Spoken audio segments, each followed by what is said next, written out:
Hello everyone, welcome back to Ajith movie motives YouTube channel. నేను ఈ వీడియోలో రీసెంట్గా తెలుగులో జీ5లో స్ట్రీమింగ్ అవుతున్న డాటర్ ఆఫ్ ప్రసాద్ రావు కనబడుట లేదు అనే వెబ్ సిరీస్ని ఎక్స్ప్లెయిన్ చేయబోతున్నాను. టైటిల్లోనే ఉంది, ప్రసాద్ రావు కూతురు మిస్ అవుతుంది, చివరికి ఏమైంది, ఎవరు తనని కిడ్నాప్ చేశారు, వీటి చుట్టూ జరిగే మిస్టరీనే ఈ కథ. రాజీవ్ కనకాల గారు లీడ్ రోల్లో నటించారు.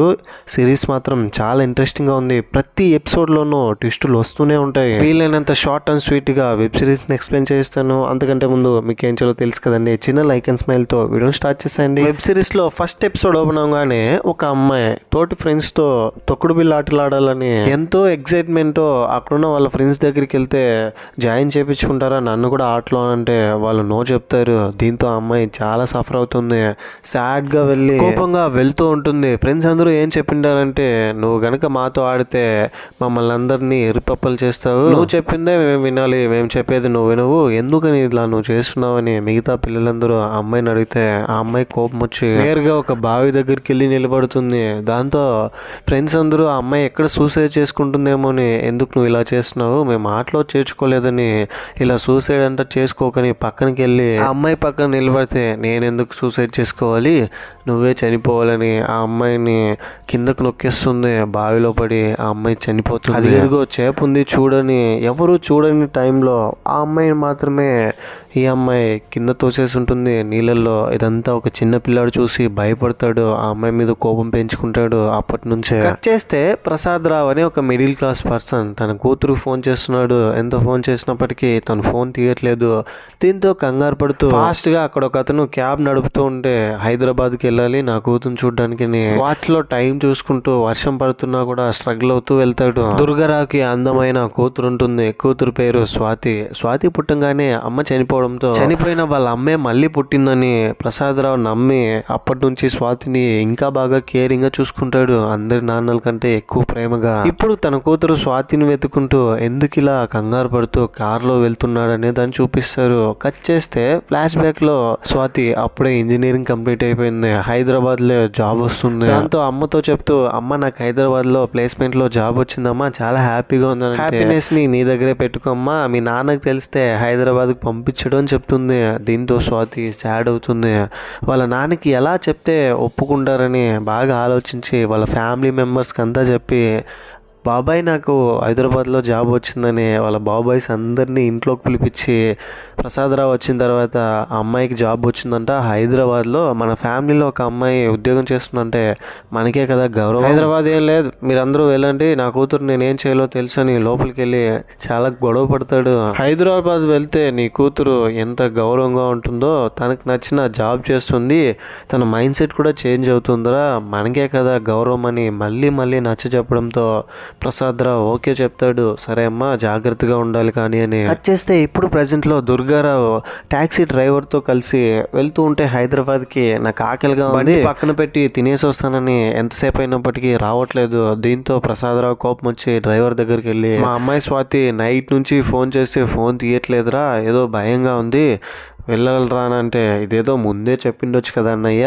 స్వాతి నాకు కూడా కూతురు లాంటిదే, పదా వెతుకుదామని. తిన్న అన్నాన్ని కూడా పక్కన పెట్టి కారు తీస్తాడు. ముందే చెప్పింటే ఈలోపే మనం హైదరాబాద్లో ఉండిండాం కదన్నా అని. కట్ చేస్తే హైదరాబాద్లో స్వాతి ఉన్న హాస్టల్లో స్వాతి మాత్రం మిస్ అయి ఉంటుంది. వాళ్ళ రూమ్మేట్స్ కొంతమంది ఉంటారు అమ్మాయిలు, వాళ్ళని విచారిస్తే మాకేం తెలియదు మేడం అని చెప్తారు. హాస్టల్ వార్డెన్ కోపం వచ్చి, చూడండి మీ ముందు ఇంతకు ముందే చాలా కంప్లైంట్స్ ఉన్నాయి, ఈ రూమ్లోకి వచ్చిన వాళ్ళందరినీ మీరు టార్చర్ చేస్తున్నారు, మర్యాదగా మీరు నిజం చెప్పేయండి లేదంటే మీకే ప్రాబ్లం అవుతుంది, ఒకసారి థింక్ చేయండి అని కోపడుతుంది. దాంతో వాళ్ళు, లేదు మేడం స్వాతి ఎక్కడికి వెళ్ళిందో నిజంగానే మాకు తెలియదు అని అంటారు. హాస్టల్లో ఉన్న అమ్మాయిలందరినీ ఎవ్వరూ బయటకు అడుగు పెట్టకూడదు, పోలీసులు వచ్చి మొత్తం ఎంక్వైరీ చేసేంత వరకు అందరికీ వార్నింగ్ ఇస్తుంది. అదే హాస్టల్లో ఒక అమ్మాయి మీడియాలో వర్క్ చేస్తుంటుంది. ఆ అమ్మాయి విషయాన్ని మీడియాకి లీక్ చేస్తే బ్రేకింగ్ న్యూస్ గా మారుతుంది. హాస్టల్లో అమ్మాయి మిస్సింగ్, స్వాతి అనే అమ్మాయి. కమిషనర్కి ఈ విషయం తెలిసి రెబేకా అనే ఇన్వెస్టిగేషన్ ఆఫీసర్ని రంగంలోకి దించుతాడు. రెబేకా చాలా పవర్ఫుల్, చాలా బాగా కేసెస్ని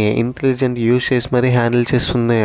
వాళ్ళ టీంతో రెబేకా హాస్టల్లోకి వచ్చి మొత్తం వెతుకుతుంది స్వాతి ఎక్కడికి వెళ్ళిందని. అందరినీ ఎంక్వైరీ చేస్తే ఎవరికి తెలియదు అని అంటున్నారు. లోపల స్వాతి థింగ్స్ అన్నిటిని చూస్తే వీళ్ళకి అర్థమయ్యేది ఏంటంటే, నిన్న రాత్రే స్వాతి రూమ్లోకి వచ్చి వెళ్ళింది, రూమ్ నుంచి బయటకు వచ్చిన విజువల్ మాత్రం కనిపించలేదు, లిటరలీ ఈ రూమ్లోనే స్వాతి మాయమైంది. ఇది ఎలా సాధ్యం ఏం అర్థం కావట్లేదే.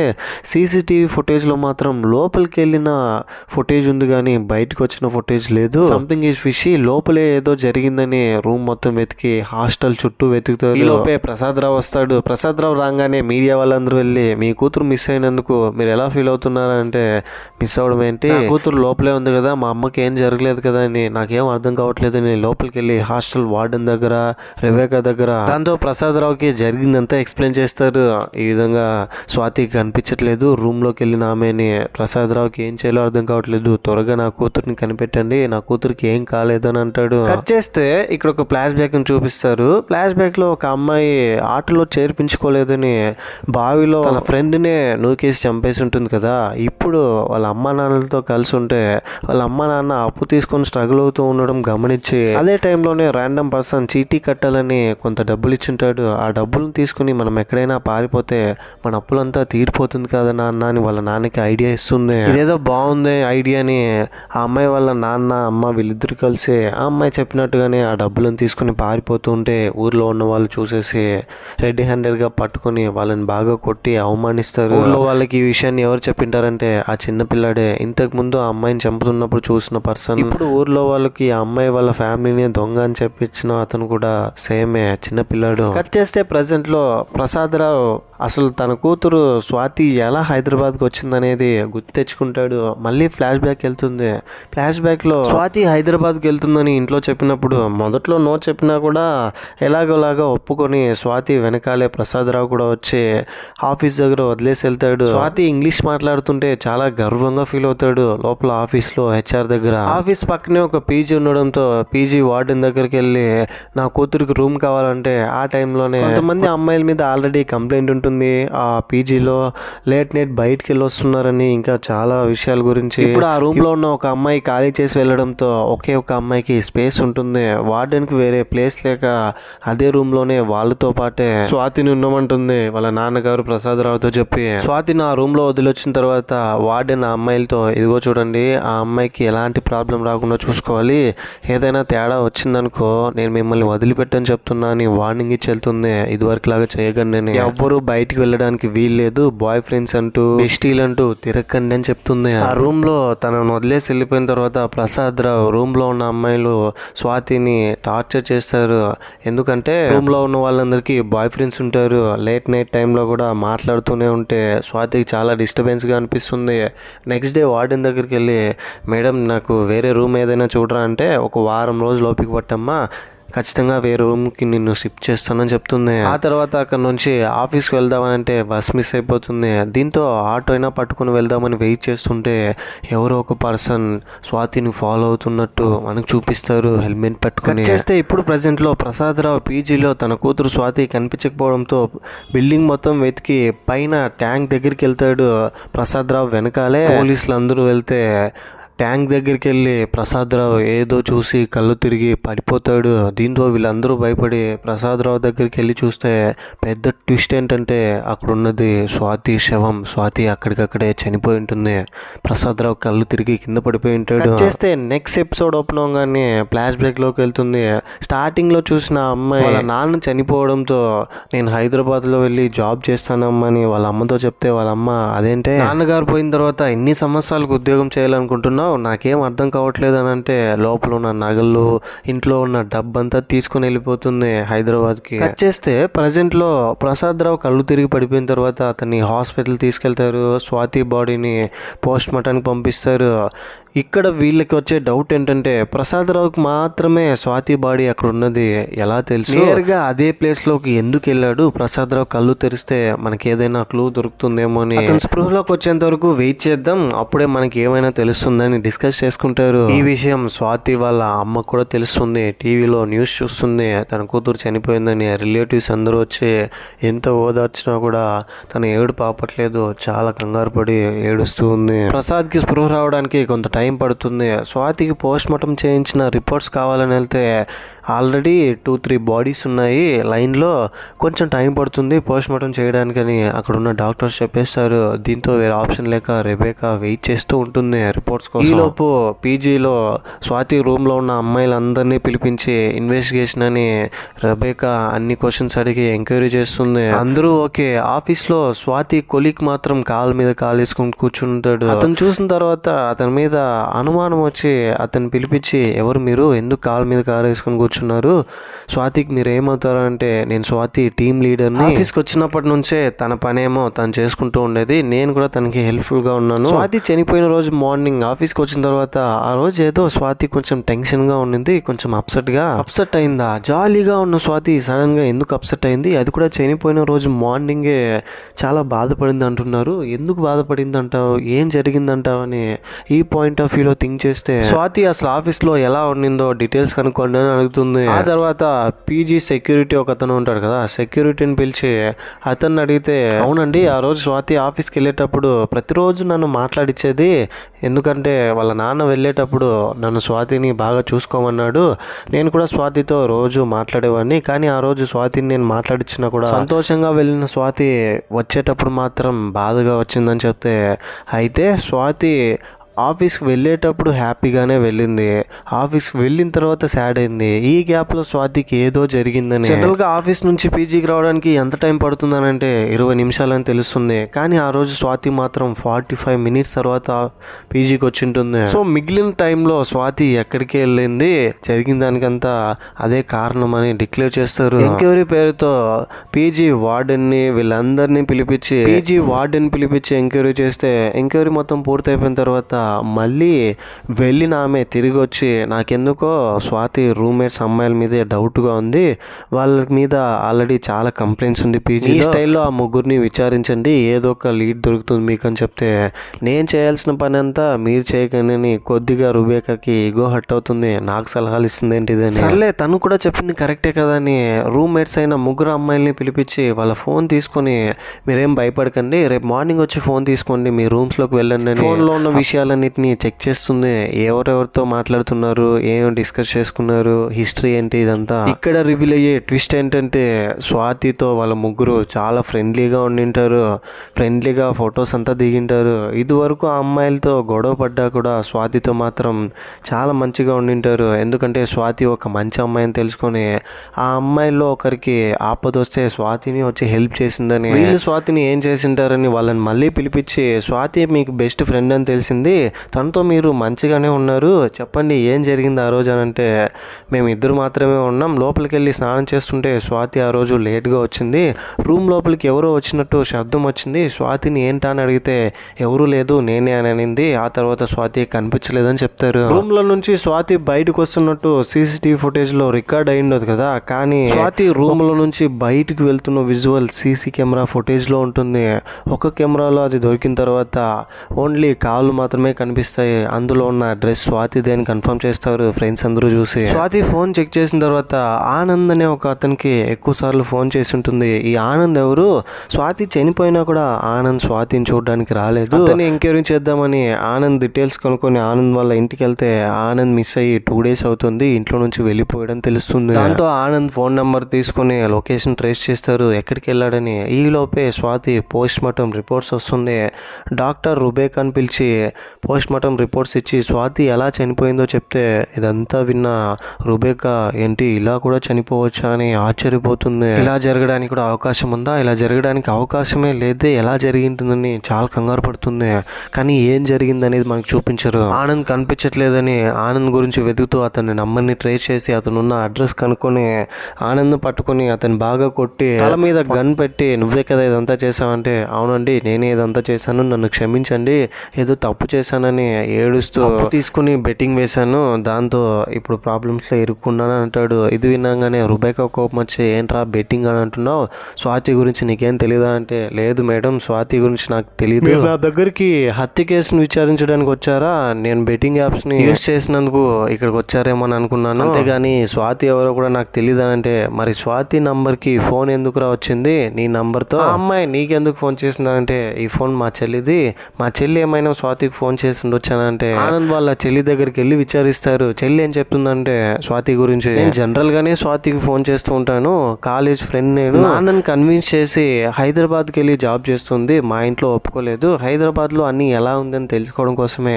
నేను ఫోన్ చేస్తూ ఉన్నాను, అంతేగాని ఇంకేం తనతో మాట్లాడలేదని చెప్తుంది. నేను స్వాతి క్లోజ్ ఫ్రెండ్స్, అందుకే రోజు ఫోన్ చేసి మాట్లాడేవాళ్ళే. ప్రసాదరావు కళ్ళు తెరుస్తాడు. వెంటనే ప్రసాదరావు దగ్గరికి వెళ్ళి చెప్పండి, ఎందుకు మీరు అదే ప్లేస్కి వెళ్ళి మీ కూతురు అక్కడే ఉన్నారని ఎలా కనిపెట్టగలిగారని అడగడానికంటే ముందు నా కూతురు దొరికిందా, నా కూతురికి ఏం కాలేదు కదా అని అంటాడు.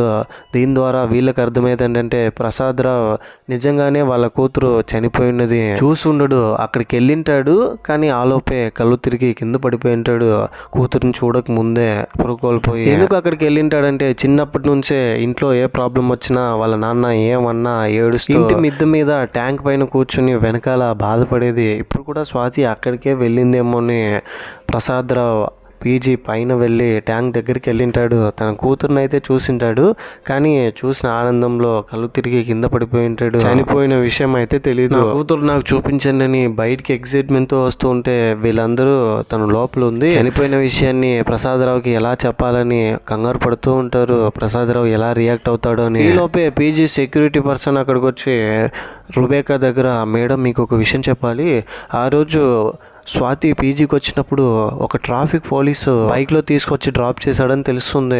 ఆ తర్వాత సీసీటీవీ ఫుటేజ్లో ట్రాఫిక్ పోలీస్ బైక్ డీటెయిల్స్ కనుక్కొని అతను ఎక్కడ వర్క్ చేస్తున్నాడో తెలుసుకుని ఫుటేజ్ చూస్తే స్వాతి ఆ పోలీస్ దగ్గర మాట్లాడి ఉంటుంది. ట్రాఫిక్ పోలీస్ని అరెస్ట్ చేసి ఇంటర్వ్యూ చేయడానికి వాళ్ళ ఇంటికి వెళ్తూ ఉంటే ఈ లోపే ప్రసాదరావు కూతురుని చూపించండి అని అంటూ ఉంటే స్వాతి ఫ్రెండ్ ప్రసాదరావు దగ్గరికి వెళ్ళి జరిగిందంతా చెప్పేస్తుంది.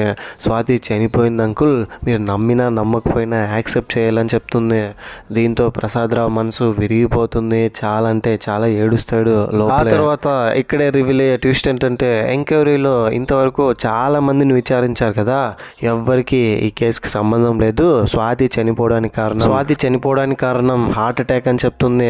కమిషనర్ దగ్గరికి వెళ్ళి కేసు ఫైల్ ఇచ్చి డాక్టర్ దగ్గర మాట్లాడినప్పుడు చిన్న వయసులోనే హార్ట్ అటాక్ ఎందుకు వచ్చిందనంటే ఇది రేర్ కండిషన్స్ లో కొంతమందికి వాళ్ళకున్న హెల్త్ డిసీజ్ వల్ల వస్తుందని చెప్పింటాడు. స్వాతి చనిపోవడానికి కంటే ముందు చాలాసేపు ఏడ్చింది, అందుకనే గుండె నొప్పి వచ్చి హార్ట్ అటాక్ వచ్చిందని డాక్టర్ చెప్తాడు రుబేకా దగ్గర. ఆ టైంలో స్వాతిని కనుక చూసింటే ఎవరైనా స్వాతిని కాపాడిండొచ్చు, కానీ స్వాతి పైకి వెళ్ళి ట్యాంక్ వెనకాల ఏడుస్తూ బాధపడడం వల్లనే అక్కడే గుండె నొప్పి వచ్చి తను అక్కడే పడి చనిపోయిందని తెలుస్తుంది. పోస్ట్ మార్టం అయిపోయిన తర్వాత స్వాతి బాడీ బయటికి తీసుకొస్తుంటే ప్రసాదరావు వెళ్ళి తన కూతుర్ని చూస్తూ ఏడుస్తూ ఉంటే ప్రసాదరావు భార్య వాళ్ళ నాన్నని పక్కకు నెట్టేసి కూతురు చావు కారణం నువ్వే నా కూతురుని చంపేశావని చాలా ఏడుస్తుంది కోప్పడుతూ. ఇక్కడే రివీల్ అయ్యే ట్విస్ట్ ఏంటంటే ఇంతకుముందు ట్రాఫిక్ పోలీస్ని పట్టుకుని రుబేకా అతన్ని విచారించుంటుంది కదా, ట్రాఫిక్ పోలీస్ ఏం చెప్పింటాడంటే చాలా రోజుల నుంచి స్వాతిని ఒక అబ్బాయి ఫాలో అవుతుండడంతో స్వాతి భయపడి నా దగ్గరకు వచ్చి నా దగ్గర చెప్పి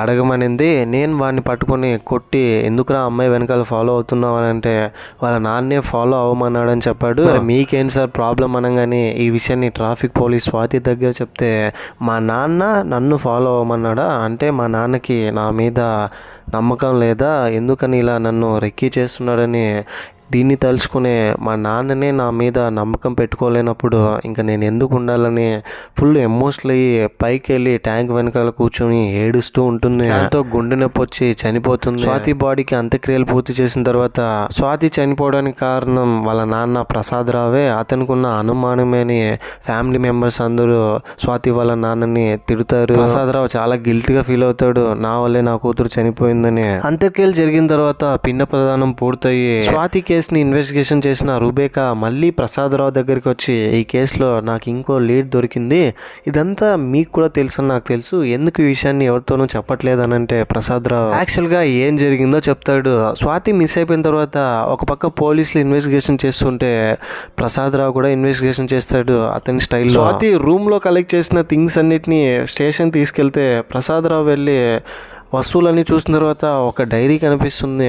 దాన్ని పోలీసులకే తెలియకుండా ఇంటికి తీసుకెళ్ళి బుక్ని చదివిన తర్వాత చాలా విషయాలు తెలుస్తాయి. అందులో స్వాతి చిన్నప్పటి నుంచే మా నాన్నతో నేను ఫ్రెండ్లీగా ఉన్నాను అనుకున్నాను, కానీ మా నాన్న ఉండనివ్వలేదు. ప్రతిదానికి నన్ను రిస్ట్రిక్ట్ చేశాడు. ఎందుకు నాన్న నన్ను అనుమానిస్తున్నావు, నన్ను ఫాలో అవ్వమని ఒక మనిషిని పెట్టావు, ఇప్పుడు నాకు నిజం తెలిసింది, నాకు చాలా బాధగా ఉంది నాన్న అని ఆ డైరీలో రాసి ఉంటుంది. ఇక్కడే రివీల్ అయ్యే ట్విస్ట్ ఏంటంటే నిజానికి స్వాతిని ఫాలో అవ్వమని స్వాతి మీద అనుమానపడి వాళ్ళ నాన్న పంపించిండు అతన్ని. కూతురు నేను ఎవరిని ఫాలో అవ్వమని చెప్పలేదు, మరి వీడెవడై ఉంటాడని ప్రసాదరావు అతని దగ్గరికి వెళ్ళి అతను బాగా కొట్టి విచారిస్తే, సార్ సాకేత్ అనే ఒక వ్యక్తే నన్ను నీ కూతురు స్వాతిని ఫాలో అవ్వమని చెప్పారని చెప్తాడు. దీంతో సాకేత్ గురించి వెతుకుతాడు. హాస్టల్ వార్డెన్ దగ్గరికి వెళ్ళి నా కూతురు డైరీ దొరికింది, ఇందులో కొన్ని విషయాలు నా కూతురు నా గురించి రాసింది, ఈ ఫోటో ఉంది కదా నా చిన్నప్పుడు ఫోటో, ఇప్పుడు ఇతను పెద్దోడవుతే ఎలా ఉంటాడో తెలుసా, నాలాగే ఉంటాడని ఈ ఫోటోలో ఉన్నది నేనేం చెప్తాడు. వీటన్నిటికీ కారణం ఏంటంటే స్వాతిని ఫాలో అవ్వమని ఎవరు పంపించుంటారంటే హాస్టల్ వార్డెనే.